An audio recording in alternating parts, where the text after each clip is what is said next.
Assalaamu calaykum kulanti wacan idil ahaantiin baa meel walba aad joogtaan kusoo dhawaada muuqaal cusub. Saaxiibada kusoo biiray channelka Rajadii Fanka aad bay u mahadsan yihiin.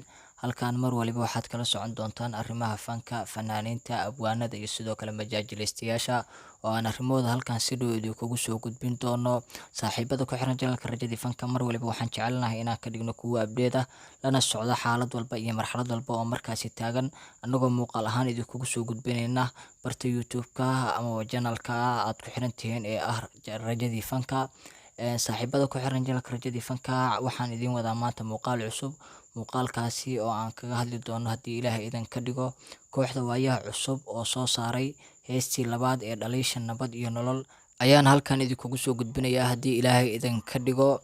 Daawade haddii ay tahay booqashadaadii ugu horreysay ee channelkeena, fadlan nagu soo biir, taabo calaamadda subscribe-ta, gambaleelkana furo si aad naga mid noqoto saaxiibada ku xiran channelka Rajadii Fanka. Sidoo kale daawade inaad muuqaalkan like saarto waa inoo muhiim, waayo inaga dhiirigelin ayay inoo tahay.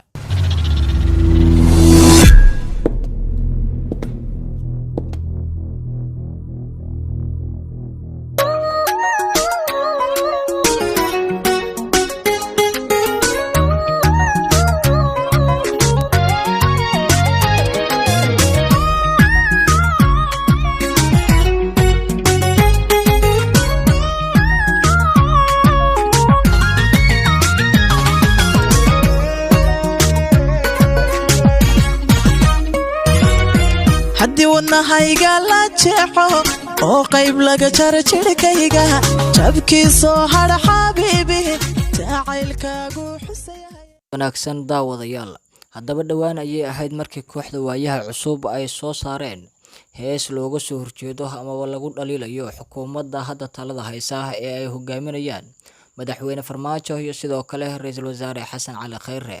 Heestaasi ayaa waxa ay sheegeen kooxda waayaha cusub in looga hadlayo ama looga soo horjeedo hagardaamada ay shacabka Soomaaliyeed ku hayso xukuumadda hadda talada haysa. Heestaasi ayaa waxa ay ahayd hees ay aad uga falceliyeen bulshada Soomaalida, iyagoo dhammaantood aragtidoodu ay ahayd kuwo ka soo horjeeda, halka kuwa kalena afkaartoodu ay ahayd in ay taageersan yihiin heestan oo iyaguna aysan doonin xukuumadda hadda talada haysa oo ay rabaan in doorashadu si degdeg ah ay ku dhacdo. Heestani ayay kooxda waayaha cusub sida gudoomiyahoodu uu sheegay waxay ahayd hees looga soo horjeeday dhibka ay ku hayso xukuumadda nabad iyo nolol ummadda Soomaaliyeed. Dhibkaasoo iyagu ay sheegeen, waa sida iyagu ay sheegeen, in uu yahay dhib ummadda Soomaaliyeed aysan u baahnayn. Sidoo kale kooxda waayaha cusub ayaa waxay sheegeen in hees aysan muuqaalkeeda hordhaca sii baahinayn sidii tii hore oo kale, ay soo wadaan heestaasi oo ah qaybtii labaad heestii hore qaybteedii labaad, taasoo looga soo horjeedo amaba lagu dhaliilayo xukuumadda hadda talada haysa ee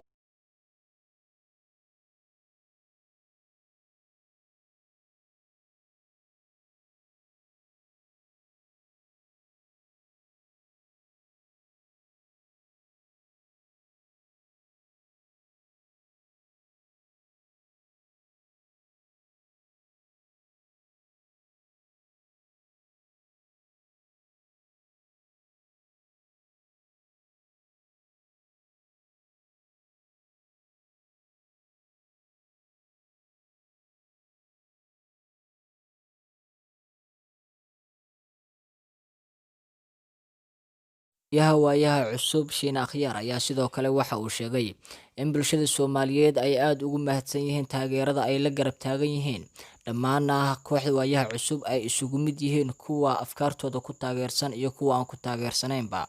Dhinaca kalena kooxda waayaha cusub ay sii wadi doonto afkaarteeda xornimada ah ee ku aadan sidii mar walba ay uga hadli lahayd xaqiiqada jirta.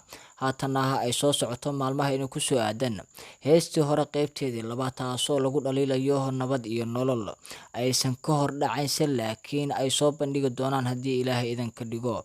Gudoomiyaha ayaa wuxuu sheegay in bulshada uga mahadcelinayo heestii hore sida ay uga aragti dhiibteen, iyadoo heestii hore saacadihii lasoo dhaafay loo furay like-ta iyo dislike-tii oo la qariyay, halka dislike-tu ay sii marisay 83,000 like-tuna ay marisay 28,000, iyadoo saacadihii lasoo dhigay heestaasi wixii ka dambeeyey leegteeda la qariyey laakiin hadda dib ayaa laga soo furay. Gudoomiyaha waayaha cusub ayaa sidoo kale waxa uu sheegay in bulshada Soomaaliyeed afkaartooda ay xor u yihiin, iyaguna heesahaas iyo kuwa la mid ahna ay bulshada Soomaaliyeed u soo bandhigi doonaan. Shiine sidoo kale waxa uu sheegay in aysan haba yaraatee aysan jirin wax cilaaqaad ah oo kala dhexeeya nabad iyo nolol iyo lacag uu ka qaatay intaba, iyadoo baraha bulshada la isla dhex marayay in Shiine uu nabad iyo nolol ka doonayay in xil ay siiso, ha ahaatee markii uu waayay uu afka furtay.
Iyo Shiine Akhyaar ayaa bulshada Soomaaliyeed waxa uu ka jaahil bixiyay aragtidii dhawaanahan la isla dhex marayay oo ahaa in Shiine uu weydiistay xukuumadda hadda talada haysa in ay lacag siiso ama xil ay siiso, laakiin taas isagu uu beeniyay ee arrinkaasi uu ahaa arrin kaliya oo baraha bulshada la isla dhex marayay oo haba dhinac loo rogayay.